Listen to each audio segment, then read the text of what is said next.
नमस्कार दोस्तों, स्वागत है आपका स्टडी फॉर सिविल सर्विसेज में। यदि स्टडी फॉर सिविल सर्विसेज के छात्र हैं तो ये वाला टेलीग्राम जरूर ज्वाइन करके रखिए। यूट्यूब चैनल में हमारे साथ है तो भी ये वाला टेलीग्राम ज्वाइन करना बहुत ज्यादा जरूरी है। सारे नोटिफिकेशन, सारे अपडेट, सारे मोस्ट इंपोर्टेंट पिक्स, सारा रिवीजन सब कुछ यहाँ पे बताया जाता है। टेस्ट को ध्यान से अटेम्प्ट करिए और बताइए कितना स्कोर आपने किया है, कितने सही किए हैं टोटल क्वेश्चन में से। सभी लोग अपना अपना स्कोर जरूर कमेंट करिए। 13 जून 2021 को यूपीपीएससी का पीसीएस एग्जाम है और आरओ का जो यूपीपीएससी वाला है 1 अगस्त 2021 को एग्जाम है। दोनों के लिए फुल पेड बुक भी चालू हो चुके हैं, टेस्ट सीरीज वाला पेड बुक भी चालू हो चुका है। इन नंबर पे आप कॉल कर सकते हैं या फिर व्हाट्सएप कर सकते हैं 85609096906089 पे, या फिर मुझे डायरेक्टली व्हाट्सएप कर सकते हैं 736921 पे किसी जानकारी। दोस्तों, कृषि किसी भी देश की अर्थव्यवस्था का और उसके ढांचे का एक मूल आधार होती है। ढांचा खड़ा भी कृषि के आधार पर ही होता है, क्योंकि खाने के लिए अनाज चाहिए और अनाज से ही सब कुछ, जितनी भी आवश्यकताएं हैं वो पूर्ण होती हैं। तो इस प्रकार से किसान को अन्नदाता कहा जाता है। लेकिन अन्नदाता की स्थिति हमारे देश में बहुत अच्छी नहीं है। पहले भी अच्छी नहीं थी, हालांकि प्रयास लगातार चलते रहे, और अभी भी अच्छी नहीं है। और अब किसानों की स्थिति ये है कि वो सड़क पर उतर आए हैं और इन कानूनों का विरोध कर रहे हैं, जिन्हें कि आप यहाँ पर स्क्रीन पर देख पा रहे हैं। ठीक है, कृषि विधेयक 2020। तो आइए समझते हैं कि 2020 के इस विधेयक में, जो कि सरकार के द्वारा लाया गया, इसमें ऐसी कौन सी बातें छिपी हुई हैं जिसका कि किसान विरोध कर रहे हैं, और वो कितनी हद तक जायज़ है या नाजायज़ है। दोनों चीज़ें हम देखेंगे। इसके सकारात्मक पक्ष भी हैं, नकारात्मक भी हैं, या आप ऐसे कह सकते हैं कि कुछ लोग किसानों के पक्ष में बोलेंगे और कुछ लोग सरकार के पक्ष में बोलेंगे। लेकिन हमें मध्यम मार्ग लेकर चलना है, यानी जो सही रास्ता है या सही बात है उसी को सामने रखना है, क्योंकि एक संतुलित दृष्टिकोण रखना एक प्रशासक का कर्तव्य होता है। और निबंध लेखन के लिए आप जो यहाँ कलम उठाए हैं वो प्रशासन के क्षेत्र के लिए ही है। तो आइए शुरू करते हैं। देखिए, निबंध का प्रारूप बना तो नहीं है, इसमें प्रारूप आप पहले बना लीजिएगा। प्रारूप बनाने का तरीका यह है कि पहले तो आप कृषि के बारे में थोड़ा बता दीजिएगा, और कृषि कानून जो पहले से बने हुए हैं उनका पृष्ठभूमि यहाँ देना आवश्यक हो जाता है, तो उनके बारे में बताइएगा। और तत्काल में सुधार की आवश्यकता थी, और जो किसानों की आय दोगुनी करने की बात की जा रही है, इस प्रकार के प्रावधान वगैरह हैं, तो उनके चलते ये नए कृषि कानूनों की आवश्यकता महसूस होती है, तो सरकार इनको लेकर आती है। उसके बाद फिर विरोध क्यों हो रहा है, ये एक आपका टॉपिक हो सकता है। विरोध कितने हद तक जायज़ है या कितना सकारात्मक है, सरकार का रवैया जो अड़ियल रुख दिखाई दे रहा है वो कितना सही है या उसमें नरमी की आवश्यकता है, ये सब चीज़ें आप कहेंगे। और अंत में अपनी ओर से एक सकारात्मक समाधान देंगे। ये आपका प्रारूप होना चाहिए। प्रारूप आप निबंध में पहले बनाइए, ये आवश्यक होता है, इससे आपका निबंध दिशा भ्रमित नहीं होता। शुरू करते हैं। देखिए, यहाँ पर शुरुआत होती है कि कृषि क्षेत्र से जुड़े ये जो 3 विधेयक हैं, इनकी संख्या कितनी है? 3 है। इन्हीं का देशव्यापी विरोध चल रहा है। पूरे देश में इसकी विरोध की जो आवाज़ें हैं वो बुलंद हो रही हैं, और पहले से ही चल रही थी। पहले धरना प्रदर्शन और जो सड़क पर बैठने वाली क्रिया है वो होती है, उसके बाद ट्रैक्टर रैली निकलती है, और गणतंत्र दिवस के दिन क्या कोहराम मचता है वो आप जानते ही हैं। तो न्यूज़ चैनल वालों को मसाला मिल गया था। फिलहाल सरकार और किसान दोनों के बीच में यहाँ झड़प चल रही है, तो उसका क्या कारण हो सकता है या क्या कितना जायज़ है, ये हमें देखना है। देखिए, इन 3 विधेयकों में जो पहला विधेयक है उसे आवश्यक वस्तु अधिनियम 1955 में संशोधन करके लाया गया। मतलब ये जो विधेयक हैं ये अभी कानून बन नहीं पाए, लेकिन संशोधन किसमें किया गया है? जो आवश्यक वस्तु अधिनियम 1955 था उसमें किया गया। और शेष 2 जो विधेयक हैं वो कृषि उपज और व्यापार सुगमता के जो क्षेत्र हैं उनसे ताल्लुक रखते हैं। पहला वाला जो है आवश्यक वस्तु अधिनियम 1955 में संशोधन करके उसे और ट्विस्ट करके परोसा गया है, जबकि बाकी 2 जो है वो उपज और व्यापार की सुगमता यानी आय बढ़ाने की बात यहाँ पर की जा रही है गवर्नमेंट के द्वारा, उससे ताल्लुक रखते हैं। अब इसके बाद पैराग्राफ चेंज करते हैं। आत्मनिर्भर भारत पैकेज जो सरकार का पिछले वर्ष आया है 2020 का, जो जून का महीना था, उसमें केंद्रीय मंत्रिमंडल के द्वारा इसको लाया जाता है। तो उसके द्वारा कृषि क्षेत्र में सकारात्मक बदलाव के लिए, कृषि क्षेत्र में जो परिवर्तन हो वो कैसे हो? सकारात्मक हो। इन अध्यादेशों को मंजूरी दी गई। तो 3 विधेयक कौन से हैं ये आपको यहाँ देखने, कौन कौन से। अब यहाँ पहला जो विधेयक है वो आप देख पा रहे हैं, आवश्यक वस्तु विधेयक। जैसा कि यहाँ पे हमने 1955 वाला देखा है, लेकिन उसमें किया गया है संशोधन, तो संशोधन शब्द यहाँ जुड़ जाता है। कुल मिलाकर आवश्यक वस्तु संशोधन विधेयक 2020, ये पहला है इसमें से। इसी प्रकार से बाकी दोनों को भी हम देखेंगे। तो यहाँ नीतियाँ जो बनती हैं, सरकार के नीति निर्माता जो पॉलिसी मेकर होते हैं, जिन भी नीतियों को बनाते हैं उनमें कृषि आधारित जितनी भी नीतियाँ हैं वो एकदम से परफेक्ट नहीं है।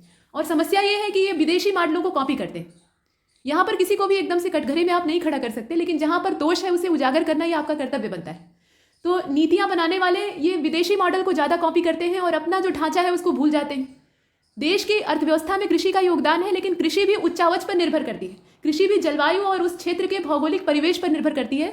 तो हर देश का भौगोलिक स्वरूप एक जैसा हो जाएगा ये आप कैसे समझ सकते हैं? और भारत के मामले में तो बिल्कुल नहीं। भारत में छोटे किसान ज़्यादा हैं, बड़े वाले कम हैं। जैसे लोग दावा करते हैं कि हरित क्रांति आई और बहुत ज़्यादा उत्पादन बढ़ गया, लेकिन इससे क्या किसानों को लाभ पहुंचा? किसानों की आय में कितना इजाफा हो गया? जो बड़े वाले एकदम धन्ना सेठ टाइप के किसान थे, जिनके पास बहुत बड़े बड़े खेत और फार्म हाउस वगैरह थे, वो तो मालामाल हो गए। लेकिन जो बिचौलिए और छोटे किसान थे उनकी स्थिति जस की तस बनी हुई है, कोई उसमें परिवर्तन नहीं आया, बल्कि नौबत इतनी बुरी हो गई है कि वो अपने खेत को बेच बेच कर अपनी आजीविका का पालन करने के लिए मजबूर है। ऐसी स्थिति। तो ये कंडीशन सुधर क्यों नहीं रही? सरकार तो प्रयास कर रही है और किसान भी चाह रहे हैं कि उनकी स्थिति सुधरे, लेकिन बीच में कुछ न कुछ तो कमी है। तो कमी जो है वो नीति बनाने में, और जब नीतियां गड़बड़ होती हैं तो विरोध की आवाजें उठती हैं और वही उठ रही हैं। तो आइए देखते हैं।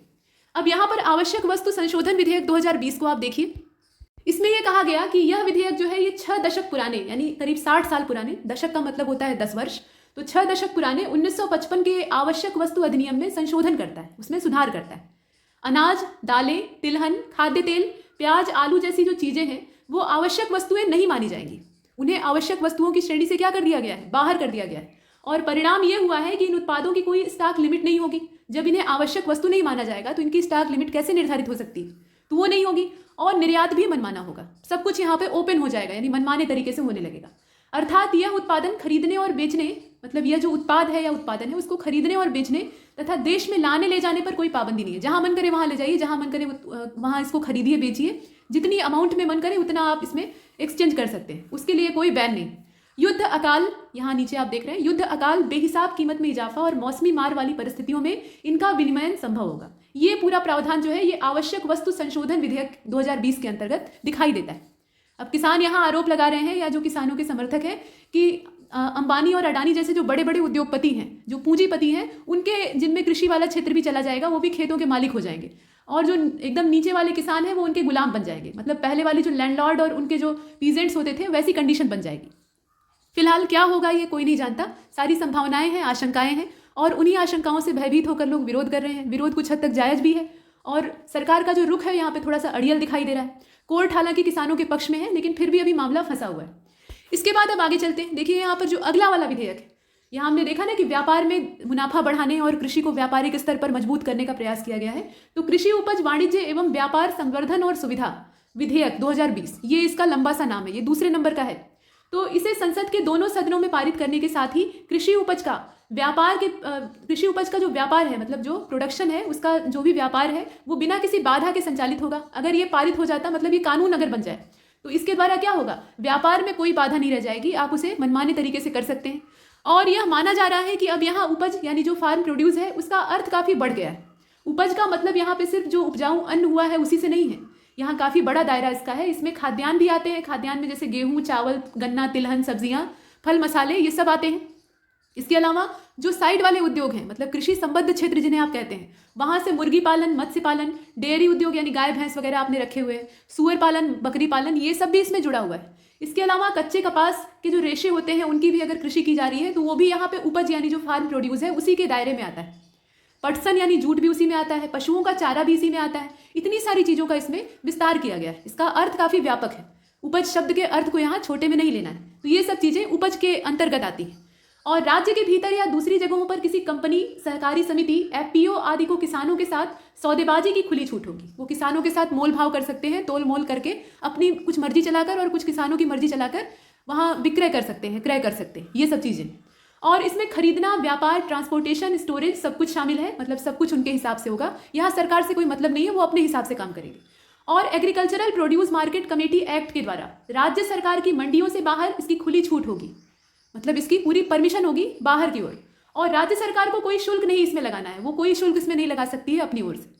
पेमेंट की प्रक्रिया का निर्धारण राजपत्रित अधिकारी यानी जो एसडीएम के लेवल का ऑफिसर होगा उसके द्वारा जो गठित कमेटी है उसके अंतर्गत किया जाएगा। तो अब यहाँ जरा आप सोच कर देखिए, ये बात देखने में तो अच्छी लग रही है कि एसडीएम के लेवल का अधिकारी यहाँ पे सब कुछ निर्धारण कर रहा है, लेकिन क्या एकदम से जो एकदम 2 बीघा जमीन वाला किसान है या 1 बीघा भी जमीन उसके पास नहीं है, उसी में अपना उपजाकर अपना काम चलाता है, तो उतने छोटे स्तर के किसान की पहुंच एसडीएम तक हो सकती है? अगर बीच में कोई समस्या आती है तो एकदम तत्काल वो इतने बड़े अधिकारी तक, अरे नाम भी नहीं जानता है। इस तरह की स्थिति किसानों की है। तो ऐसे में फायदा किसको मिलेगा? जो खरीदने वाले हैं, जो यहाँ पे साहूकार की हैसियत से आएंगे, बड़ी बड़ी कंपनियां या उद्योगपति, उनको फायदा मिलने वाला है। ये किसानों का आरोप है और ये कुछ हद तक जायज भी है। तो इतने ऊंचे स्तर तक पहुंच किसानों की नहीं है, और जिन किसानों की पहुंच है उनका शोषण अब भी नहीं हो रहा है, ना तब भी होगा। इसके बाद अब आगे चलते हैं। देखिए इसमें यह कहा गया कि इनके द्वारा गठित कमेटी जो है वो विवाद का निपटारा करेगी। तो विवाद के निपटारे के लिए किनको जिम्मा दिया गया? उप जिलाधिकारी या जो इनके स्तर के अधिकारी हैं या इनकी जो कमेटी है। तो यहाँ तक जब किसान पहुंच पाएगा तब ना, उससे पहले ही यहाँ पे उद्योगपति जो है उनके पास ढेर सारा पैसा है, तो घूसखोरी का जमाना चल रहा है, खिला पिलाकर यहाँ अपना वो काम करवा लेंगे और किसान मुंह देखता रह जाएगा। ये स्थिति होगी। यदि मामला किसी ट्रिब्यूनल या राज्य के नियंत्रण से बाहर होता है, मतलब यहाँ पे ऐसी स्थिति भी है कि ट्रिब्यूनल या जो राज्य है उससे कंट्रोल से बाहर हो जाता है, तब जाकर वो केंद्र सरकार के पाले में आएगा, लेकिन ऐसी कंडीशन ही नहीं होगी। वहाँ पे जो उनका ज्वाइंट सेक्रेटरी है वो इसे संज्ञान में लेगा और इस पर हल निकालेगा। लेकिन यहाँ मामला जो है यहीं पर रफा दफा हो जाएगा और आरोप किसी पर नहीं लगाना चाहिए, लेकिन पैसे का लेन देन चलता है ब्यूरोक्रेसी में। ये एक गंभीर कलंक है जिसको कि दूर करने की आवश्यकता है। तो वो चलता रहता है और इसकी वजह से किसानों को बहुत बड़ा यहाँ नुकसान होने वाला है।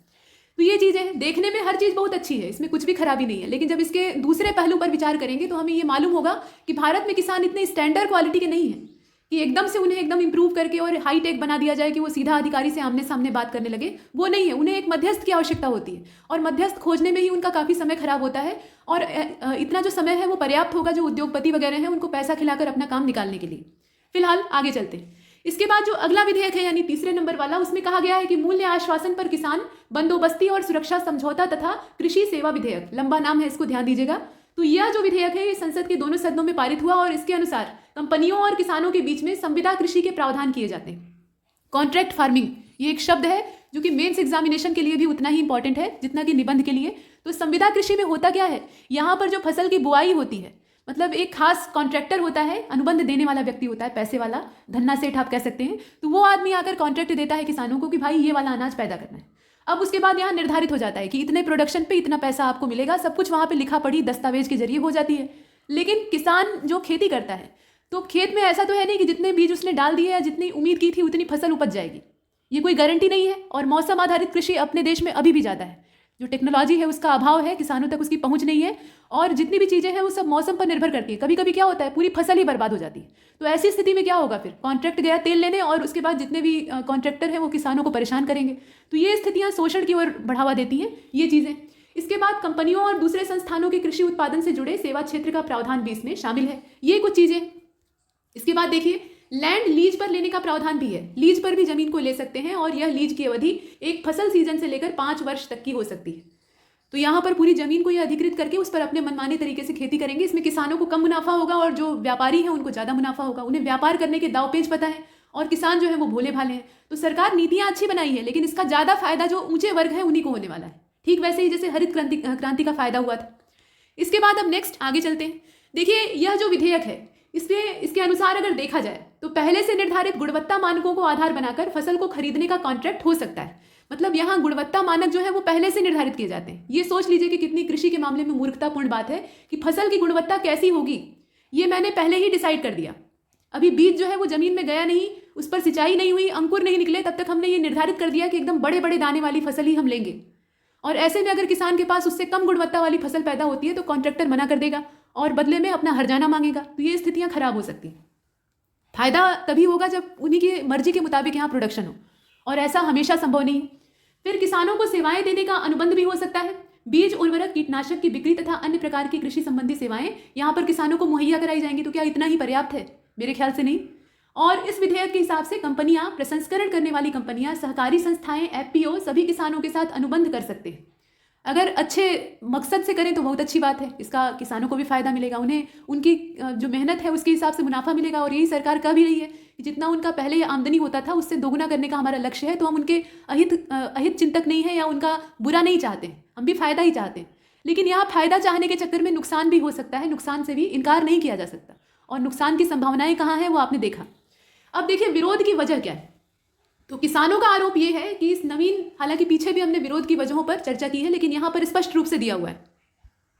तो किसानों का ये आरोप है कि इस नवीन कानून के लागू होते ही, मतलब ये कानून अगर यहाँ आ गया, विधेयक जो है वो कानून बन गया, तो कृषि क्षेत्र जो है वो पूंजीपतियों और कारपोरेट घरानों के हाथ में चला जाएगा। वही अंबानी अडानी टाइप के जो लोग हैं उनके हाथ में चला जाएगा। और किसानों का कहना है कि जिन उत्पादों पर किसानों को एमएसपी नहीं प्राप्त होती है, यानी जो न्यूनतम समर्थन मूल्य है वो नहीं प्राप्त होता है, उन्हें वे कम कीमतों पर बेचने के लिए मजबूर हो जाएंगे। जहां पर न्यूनतम समर्थन मूल्य है वो कुछ ही फसलों के लिए निर्धारित है, ये आप भी जानते हैं, सभी के लिए नहीं है।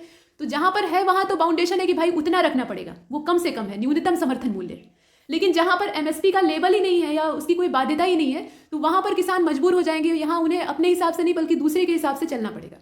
और पंजाब में उत्पन्न गेहूं का या चावल भी उसमें आप शामिल कर सकते हैं, उसका एक बड़ा भाग या तो उत्पन्न ही एफसीआई द्वारा होता है, यहाँ पंजाब के गेहूं की बात की जा रही है, एफसीआई द्वारा होता है, या एफसीआई ही उसे खरीदता है। अब डर किस बात का है? डर इस बात का है कि एफसीआई अब राज्य की मंडियों से खरीद नहीं पाएगा और कमीशन का बड़ा घाटा यहाँ पर सामने आएगा और मंडियां समाप्त होने लगेंगी, किसान बर्बाद हो जाएंगे। और जब बर्बाद होंगे तो वो अपनी आजीविका के लिए दूसरा साधन खोजने लगेंगे और खेती करना छोड़कर उद्योग की ओर रुख करने लगेंगे या कहीं पर गुलाम बन जाएंगे, यानी नौकरी करने लगेंगे। तो इस प्रकार से कृषि ही समाप्त हो जाएगी, ये डर है। और ये कहीं ना कहीं जायज़ भी है। मतलब 100% नहीं सही हो सकता है, लेकिन 50% इसकी भी संभावना है। इसके बाद छोटे किसान तो कहीं के नहीं रहेंगे। छोटे किसान यहाँ सबसे ज़्यादा पिसेंगे, और आपको जानकर यहाँ खुशी होगी कि छोटे किसानों की तादाद ज़्यादा है। ठीक है, तो ये कहीं के नहीं रहेंगे। 86% ऐसे ही कृषक हैं जो कि एक जिले से दूसरे जिले में ही नहीं जा पाते। ठीक है, मतलब उनकी पहुंच इतनी नहीं है। वो अभी आपने पीछे देखा ना कि विवाद का निपटारा एसडीएम की जो कमेटी है या एसडीएम करेंगे, तो एसडीएम तक जब ये पहुंच पाएंगे तब ना उन्हें तो एसडीएम का जो नाम है वही नहीं पता है। जिले के एसडीएम इस समय कौन है, उनका कार्यालय कहाँ है, ये सब वो किसी और आदमी से पूछकर तब पता करते हैं। उन्हें कागजी कार्रवाई के बारे में बहुत ज़्यादा जानकारी नहीं है। अगर है तो बहुत अच्छी बात है, लेकिन अक्सर नहीं होती है। तो ऐसे किसान जो है वो एक जिले से दूसरे जिले में ही अपनी ज़िंदगी में कभी कभार जाते हैं।